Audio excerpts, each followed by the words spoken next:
Iată, e galben și e verde. Gata, doamne. Dacă e verde, e bine. Gata.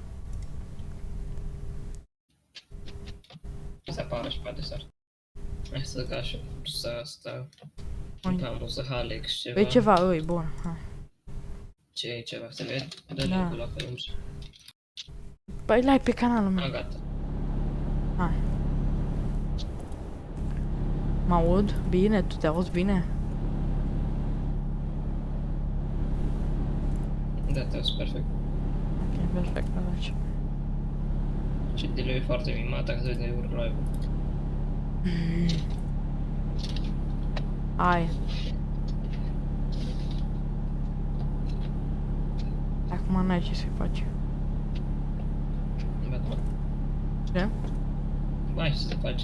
Bă, Ce gata, nu mai. Nu mai intru în nicio setare, lasă-mă în pace.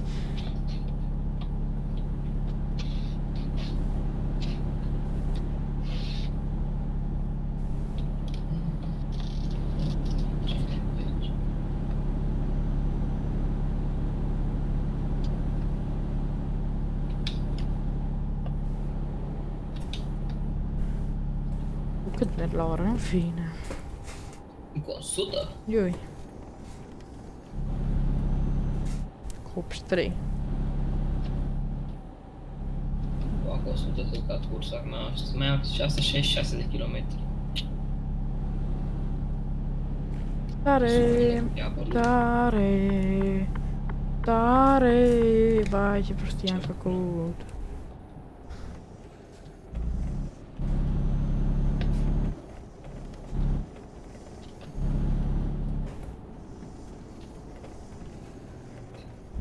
Bă, mă încurcă cablurile astea pe aici. Lopiția!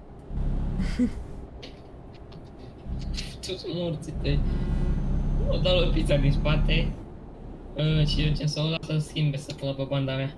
Că aveam 130 la oră și lopița era în fața mea. Clar. Nu mă bag pe banda întâi, că dau numai de... Eu dau, am dat de ambulanță. Hai, lopița duce acasă, pa.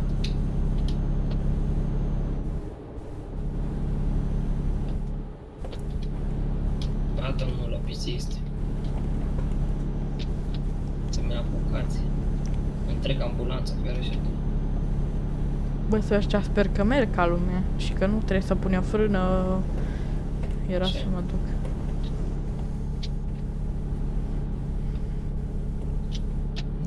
Nu știu.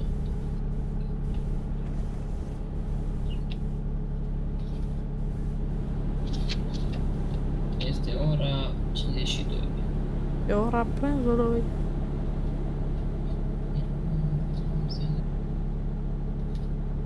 Nu. Mai am 12 ore și 6 de kilometri. Nice, eu nu văd Ești- câte ore mai am. Apasă F3. Bine. Bă, da, 3 Au. minutele astea să-mi bat piciorul așa rapid, nu se pune. Deci. Deci, gen un minut pe secundă. Nice. Mai am... Bă, dar eu nici n-am ajuns să iau asta. Dar du-te iau. Fai de cap meu, mai am 5 ore. Hai, să iei. Păi da, dar nu-mi place. Eu acum stau cu mâncare și... Bă, trebuie să dorm. Cu mâncare. Taci. Trebuie să dorm.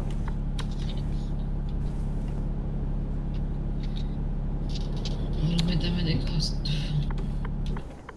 Ce tine... Ce tine mai are în posta la oră pe lângă lopițist. Da, până ne băgăm în vamă. O să la oră. Hai, mere, să rog. Hai că nu trebuie să mă... Hai. Rămân la domnul lopițist. Ce place când plec cu 100 la oră pe lângă domnul lopițist și nu face nimica. Eu ce să... E normal pe semn scrie că e 110 limita, 100. Mâncați așa talentul tău. Cum n-ai, vă mergi mă cu 100 la oră? A, tu ai limitare de viteză, cred că activată. Și limitarea e la 90. Bă, mai bine lasă așa limitarea. Cum? Mai bine lași limitarea on. Ha, ce amuzant, poți să vii. Da, nu i-am uzat, după de pus sau niște pagini. Mă lăsați și pe mine să intru, dacă vă rog frumos. Uite așa. Aici. Lasă-mă. Era cu unul pe Lasă-mă. Discord, care el are permis de viața reală. Și gen să te la pe partea, știi? Și face, să știi bă, swifty, că în curbe nu trebuie să frânezi, să accelerezi. Așa am făcut bă, și să mă duc de două roți.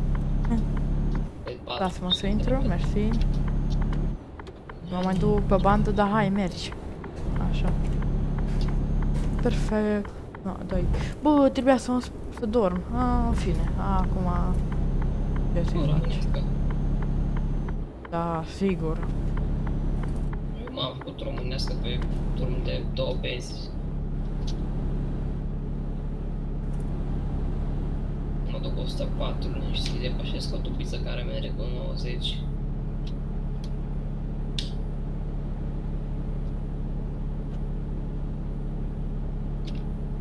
Hai, depășim 2 dupițe.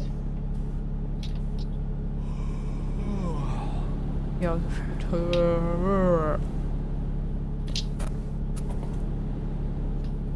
111 la oră, 500 de kilometri. Eu, i s-a stricat la asta, mașina. Și la asta nu mai are benzină, sau nu știu cine are. Dacă are avarele corect, asta nu e pe avare. Dar chiar, bă, oare poate să adormă la volan? Bă, nu cred că mere mă chiar așa de fain. Ai, Păi și atunci cum adorme? Adică nu înțeleg. Păi atunci de ce să mai dorm? Da, doarme la volan, cred că aș face accident.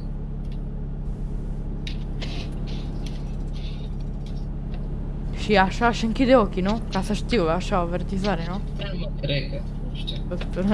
Niciodată n-am murit de somn. Stai, ce? Am fost decât pe roșu, dar de murit n-am murit de somn. Lasă-mă că acum mă alimentez și mă culc și eu. Că și eu sunt un pic obosită. Iar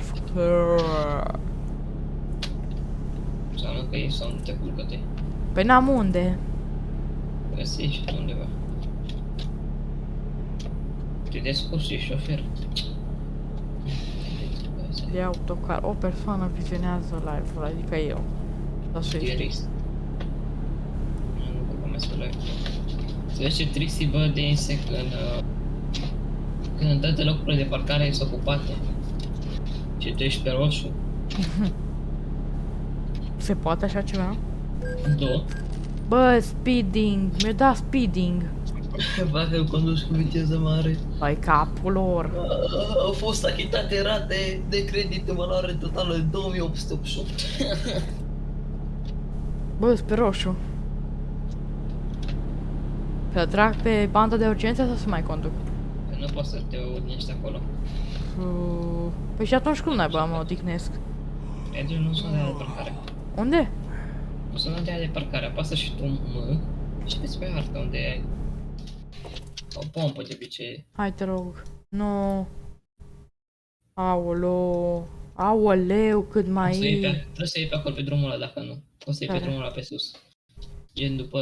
Da, și uite, să vezi? merg așa, du-te bă, că nu mai... Mai bine Da, rămân na. pe roșu. Hai, Ia bine, stai un dacă pic. faci. Mă? Ia Hai, aici. vezi dacă nu aici la vamă, dacă nu e la vamă ceva. Nu, pe roșu rămân. Dar chiar ce se întâmplă dacă adorm? Nu știu, ți-am zis că n-am adormit niciodată. Nu, o să testăm și o să vedem. Oricum nu puteam să orbă Swifty sus, deci n-aveam cum. Poți să urci, numai că pierd parcursa aia. Aia zic, deci mai bine nu. E normal că era după capul meu, banda de urgențe, F1 și parcare de pe F1. Buton 11, oprit motorul frumos, noapte bună. Mai bine luam eu un quick job. Se-ți dau mai mult, mă. Păi da, conduci ca nebunul. Nu e adevărat, uite, conduce 1000 de km pentru 10.000 și aici când conduce 1000 de km uneori pentru 40.000, 50.000.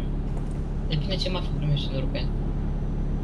Acum la marfă cred că de 25 de gen. Eu de 30, dar trebuie să ajung. Oricum dacă n-ajung la timp, o să mai fie mărfi acolo, să ca marfă. Mărfi. Marfi. Marfari. Aia zic că mărfi nu sună bine și de-am zis mărfi și nici mărfi nu sună Bă, bine. bă, doar la volan. Ce să fac? Mate, ți arăt o manevră. Vei. Apasă F6 F6. și apasă Enter. A, nu F6, F7, pardon. F7, da. Și apasă Enter Enter. și încă o dată 1 sau Enter, nu știu, 1, ăla.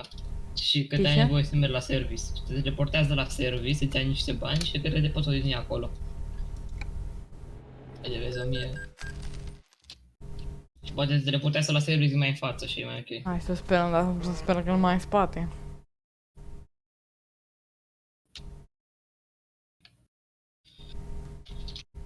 Ce zici, bă, mai în spate sau mai în față? Eu zic în spate, în față.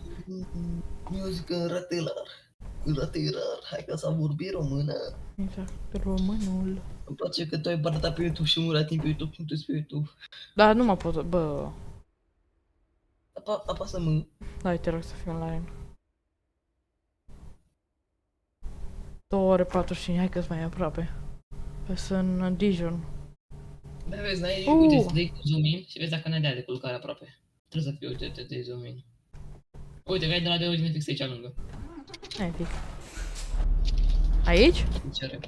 Da, mergi din aici. Vezi că acolo unde e și garajul ăla, trebuie să cumperi garajul ca să poți din acolo. E F1. lângă un garaj Sau, bă, verde. cum dau? Să... Ce-ți dai? F5. Nu știu pe ce ai tu motorul. Mă dau, uite, în față. Trebuie să fac așa. Wow. Hai că mai bine. What the fuck e cu volanul ăsta? Adică, faci urât? Da, faci urât. Mai bine să scoți și pui de asta normal. E că gen vezi că curată o viață reală. Eu și-am făcut. Bă, ce prost să mai apăsam pe pedala de viteză și mă întreba nici nu accelerez. Deci gen am lăsat total pedala, n-am apăsat pe deloc. Da. Dozing, bă! Ah, bun. Cu plăcere. Dar Și? pierzi 1 euro. Aha. Mai ce era să mă duc și era să-mi pierd marfa. Gata.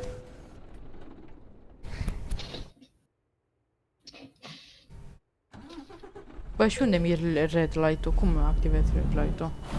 Adică luminile? Da, aia roșie. Care am luat-o. A, aia trebuie să activezi de tot, cred că, farurile. Zici tu? Mhm. Poate să fie noapte, nu știu. Păi de tăi le-am activat și noapte. Nu știu. Bine. Hai să mă pun aici pe banda asta de urgențe. Până ce... Punem... Ăsta e... Parcare... Și punem avariile și apăsăm F1 și vom să nu revin.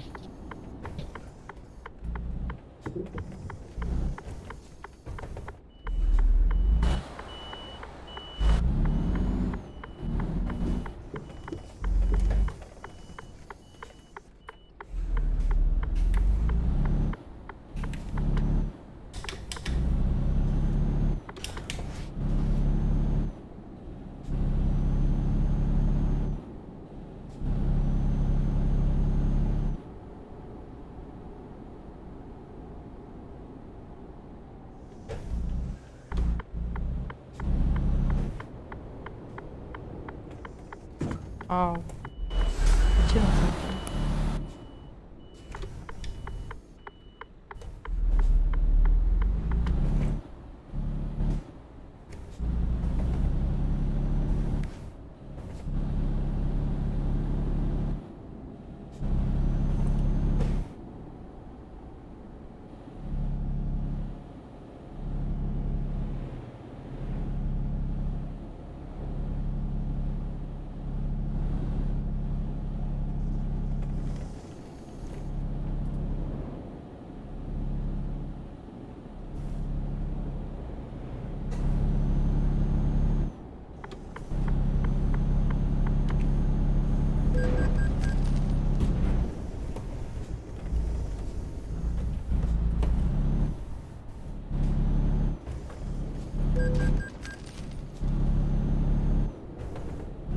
bag picioarele, în fine. Să zicem că o s-a întâmplat.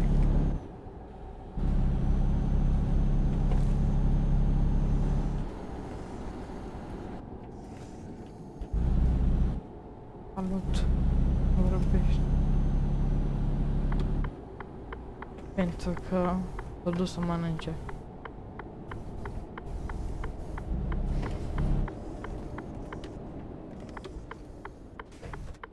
Mă las.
Oh, salut, salut.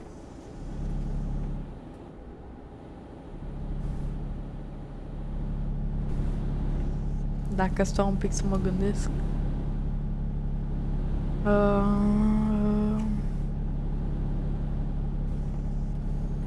Botoșan sau 5M?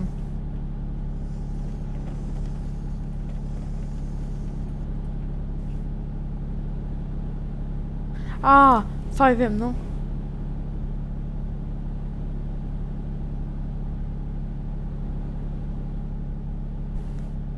Avem, gata, te știu.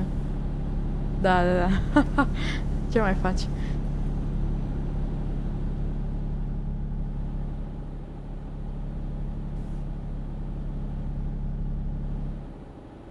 Da, știu, mă știu.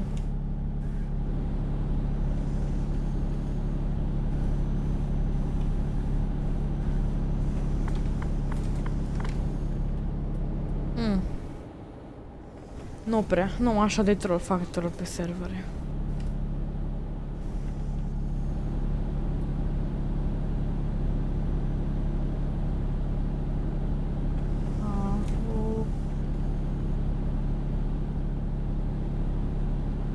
Tu te mai joci, Fabian, sau?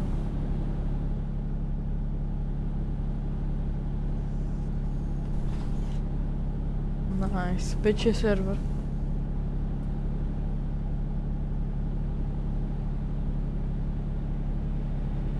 Ah, da, știu, gata, știu.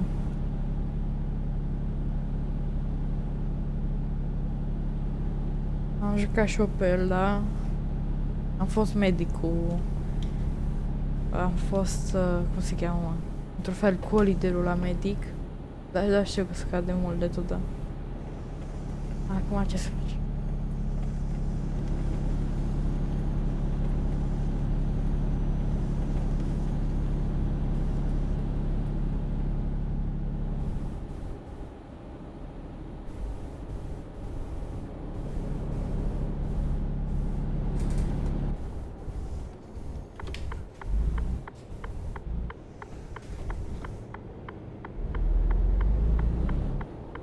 Mă lăsați-mă să intru la șalat. Stai un pic, imediat citesc acolo că e ceva lung. Bun. Și-a luat Armin bani pe un cont în care avea avături. Adică... LOL, păi și cum de și-a luat bani, ce-a făcut?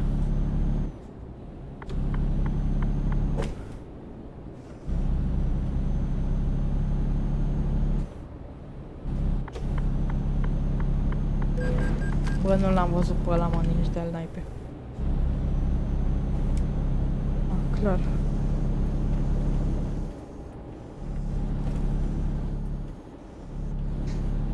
De noapte.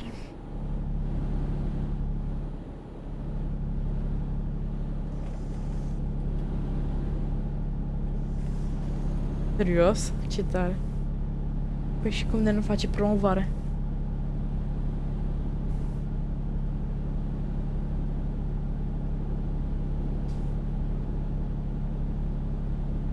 Aha. Ce trist.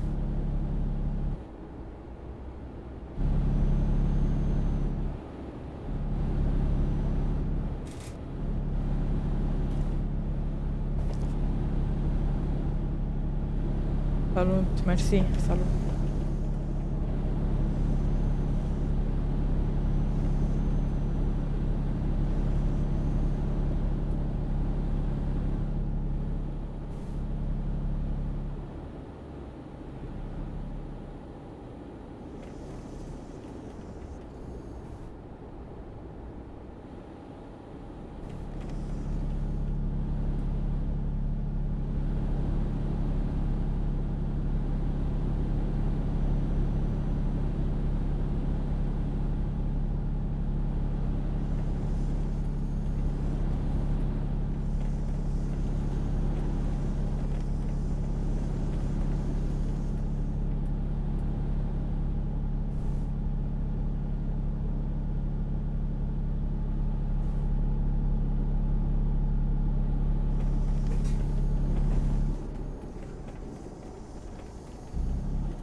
Unde naiba trebuie să mă duc?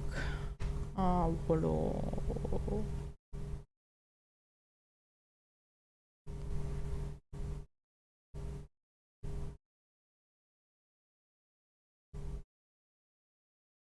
Aici? Sau aici?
Ce faci, ștoarfă? Aha, mai un porumb. Poftă. Ce? This video, Both pilots are unconscious. You're the last hope to save a plane from crashing. Here's what to do. and I realized a new series called TikTok Roast needed to be created because some of y'all out there are giving terrible advice when it comes to aviation. TikTok Roast, coming up.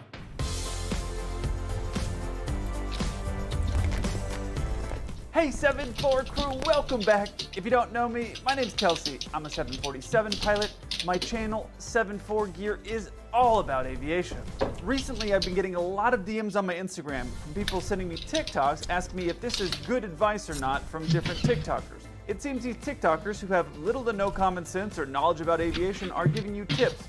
So before you watch one of these videos and do something that could kill me while I'm on a plane, watch this video. If your plane is about to crash, I'm about to save your life and make you millions of dollars. We are all told that if a plane is going down, to assume this position, but you do not. When you're in this position, your back is gonna break, including your spine, and you're gonna die immediately. That's because if you survive a plane crash, you can basically sue the airline for millions and millions and millions of dollars. You're gonna win that. So instead of getting into this position, you're going to sit up straight and put your feet on the seat in front of you. The picture's not too accurate, but it's hard to find on Google. So Puteți more mai bă, realistically, you're gonna want to put your gen feet up așa. like this and your back is straight. Okay. By doing that, your legs will probably break, but your survival rate is a lot higher. They literally want you to die so you don't sue the airline. And if this ever happens to you, hopefully it doesn't, but if it does, you'll see the flight attendants take the position I told you. But the one thing they are right about is you put your oxygen mask on first, then you can help other people with their mask. We're gonna hope and pray this never happens, but if it does, just remember the position. And sue that airline, get your millions. So that's mostly all wrong. When someone says this, When you're in this position, your back is gonna break, including your spine, and you're gonna die immediately. I mentioned before that I was probably a C student in high school, but if someone says they broke their back, I don't know what else they would be referring to except for their spine. I mean, maybe your shoulder blades? I don't know what else there would be back there. You can break your back and survive. It literally happens all the time. But you know what's harder to survive? A projectile going through your head. So if you're in a crash, now your very important head is sitting up here, bouncing all around for parts of the plane to fly through. It's definitely going to ruin your day. And with your knees up like this, your mouth and your knees are going to collide with each other. I'm guessing your knee is probably going to win that fight, which means your smile is going to look something like this lovely lady here. And she is a lovely lady, so that is totally up to you. Now let's talk about this thing she says with the flight attendants. If this ever happens to you, hopefully it doesn't, but if it does, you'll see the flight attendants take the position I told you. That's also wrong. A lot of times flight attendants' backs are facing the front of the plane. If you've been on a plane, you know what that looks like. And a lot of times there's not places for them to put their legs up in front of them. There'd be no reason for them to put their legs up because their back is facing the forward part of the plane, which means that would be where the impact would be. It doesn't make any sense for them to have their legs braced when they're going that direction anyways with the momentum. So you will never see a flight attendant do that. That makes no sense. What you will see happen if you are ever in a crash or about to crash, you will see your flight attendant sitting up in their seat screaming instructions for you, like brace and a bunch of other things that they're taught. And what they'll do is they'll be sitting there and screaming that for the last probably 20 to 30 seconds before impact. That's what you will see. You will not see them with their feet up in the air. Sorry guys. Then after the crash, those same flight attendants that were screaming all those instructions before impact will then be yelling instructions because most of them are near an emergency exit. So they'll be opening a door and then they'll be yelling instructions for you to come and get out of the plane. That will be only applicable to those of you who don't have projectiles in your head or all of your teeth in the back of your throat. Now my job as a pilot is to get you safely to a place where we can land, and in most every scenario that I can think of, you're able to get a plane to the airport and you're not going to be in a crash. But let's just say that something goes completely wrong and you are going to crash. Your pilots are going to try to find the best place to crash land that plane, and then the people who are more likely than not going to be the ones that are going to save your life are your flight attendants. They're the ones that are going to be evacuating the plane and getting you off the plane. So if you're there being a Karen to them the whole flight, you know how that's going to work out. Now this point about being sued, They literally want you to die so you don't sue the airline. the airlines know if they crash a plane, they're getting sued no matter what. So whether you die or not, it's either going to be you suing them or your family suing them. It doesn't matter. They're getting sued either way. This is America. We love to sue people. So here's some better advice. Listen to your trained cabin crew who are trained in crashes that involve aircraft, or your flight crew that are giving you instructions. Listen to them instead of TikTokers. We are all told that if a plane is going down, to assume this position, but you do not. Okay, first, go back and watch her video. She is 100% correct, and her advice is very good. I can confirm that airline companies want you to die whenever you get into a plane crash. I used to work for an aerospace company where we would make the airplane seats.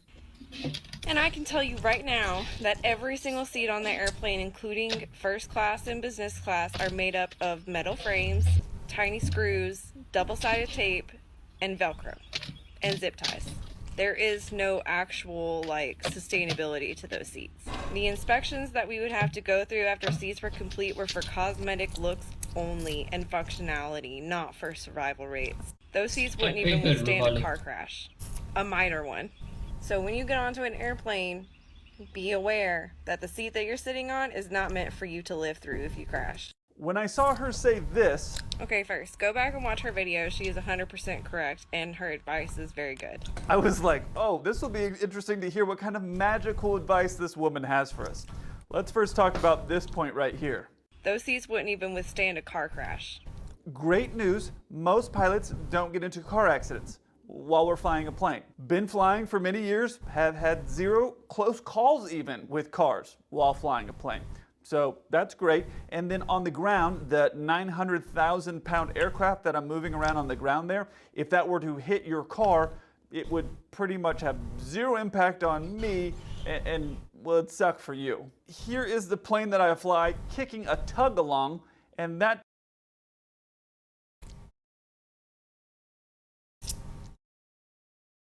tug is going to be a lot heavier than most every car out there. Planes have so many different backup systems specifically to avoid a crash. Something like an engine failure makes front page news everywhere because it's very, very rare. So when something like that happens, people say, oh, we almost died. Well, no, you didn't. Pilots are trained to fly on one engine, and planes are capable, commercial planes that you fly on as a passenger, those planes are able to fly on one engine without any problem. So with the plane flying on one engine, they're able to come back in and land to avoid any type of crash, and all the people that were on that plane were totally fine. But if that plane were to crash, let's say, into a mountain, you can put the fanciest car seat you want on it, and guess what? Probably not gonna matter. When I see people spreading this type of fear... Wel echt.